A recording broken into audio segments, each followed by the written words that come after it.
মুরব্বী এদের সাথে বেয়াদবি করবা, তোমার জীবনটা বিপন্ন নষ্ট হয়ে যাবে। এবার বলো তো, তোমার লাইনে জীবনে মাদ্রাসায় পড়ে নাই, তোমার লাইনে জেনারেল লাইনে ইংলিশ লাইনে স্কুল কলেজে পড়ুয়া, বাংলা পড়ুয়া, ডাক্তার প্রফেসর ইঞ্জিনিয়ার ওসি বিসিএসপি, পাঁচ ওয়াক্ত নামাজি নাই? প্রশ্ন, তুমি পারো না কেন? তোমার মতো যুবক আর্মি পুলিশ বিডিআর নামাজ পড়ে নাই, রাস্তায় গাড়ি চালায়, তোমার জেনারেল লাইনের যুবক নামাজ পড়ে, তুমি কেন পারো না?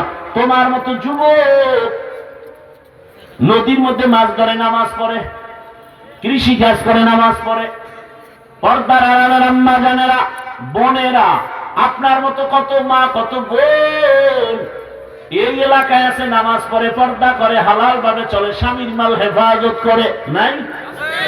ভিন্ন মা বোনদের বলি, মা আপনারা কেন এত মার্কেটে মার্কেটে ঘুরিয়া নিজের চেহারা নষ্ট করেন? কেন আপনার বেগান আর বদনজর লাগায় নিজের চরিত্রটা নষ্ট করে ফেললেন? স্বামীর মাল কেন খেয়ানত করেন? মোবাইলে অপচয় সময় কেন নষ্ট করেন? নামাজ কেন পড়েন না? আজকে প্রায় 30টা ছেলে মনে হয় পাগড়ি নিল, হাফেজে কোরআন।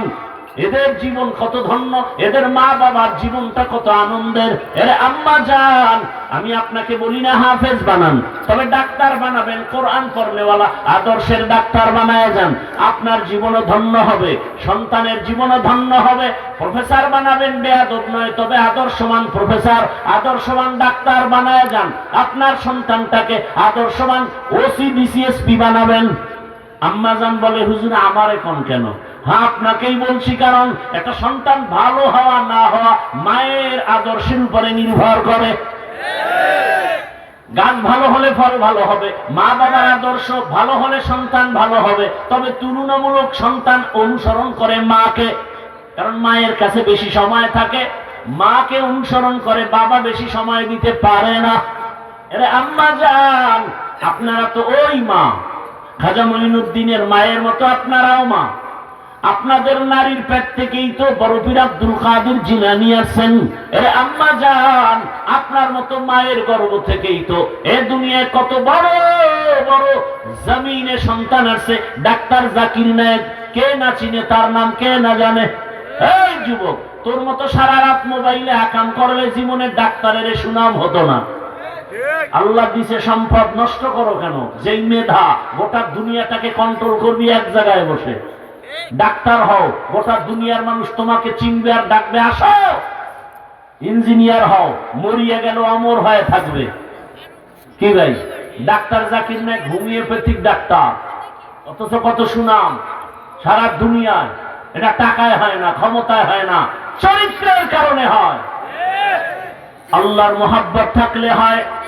আমি এরকম ডাক্তার চাই, এরকম ইঞ্জিনিয়ার চাই। তুমি ইঞ্জিনিয়ার হও, প্রফেসর হও, ওসি হও, ডিসি হও, এমপি হও, চেয়ারম্যান হও, তোমার ব্যবহার থাকবে গোটা দুনিয়াতে শ্রেষ্ঠ। কেউ যেন তোমার ব্যবহার আচরণে কষ্ট না পায়, অন্তত 3 জায়গায় সাবধান: মা বাবা, শিক্ষক, ওলামায়ে কেরাম।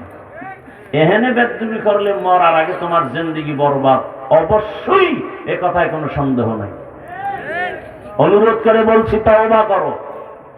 মা বোনেরাও তওবা করেন, আর নামাজ ছাড়বেন না, বেপরদায় চলবেন না, মোবাইলে সময় নষ্ট করবেন না, স্বামীর মাল হেফাজত করবেন, খেয়ানত করবেন না।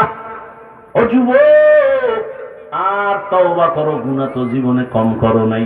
কত রাত মোবাইল চালায় কাটাইছো, পার্কে পার্কে দৌড়াইছো, এখনো কি তওবা করবা না? একটা কথাই শুধু বুঝাও, সব বয়ান বাদ, খালি একটা বয়ান: আমার মতো যুবক যদি স্কুলে পড়ে নামাজ পড়ে, আমার কপাল খারাপ কেন? কার অভিশাপ লাগছে আমার কপালে?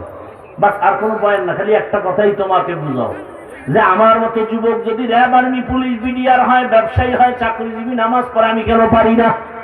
ও আল্লাহ, আজকে তওবা করলাম, আর ছাড়বো না, গুনাহ করবো না, নামাজ ছাড়বো না, দাড়ি কাটবো না, বেপরদায় চলবো না, মা বাবার দোয়া নিয়ে, শিক্ষকের দোয়া নিয়ে, উলামায়ে কেরামের পরামর্শ নিয়ে, নবীর আদর্শ মেনে চলবো। আল্লাহ আমাদের যদি খাঁটি তওবা কেউ করতে পারেন, আল্লাহ দরজা খুলে জীবনের গুনাহ মাফ করবেন। আল্লাহ আমাদেরকে খাঁটি তওবাওয়ালা জীবন দান করেন, আমিন।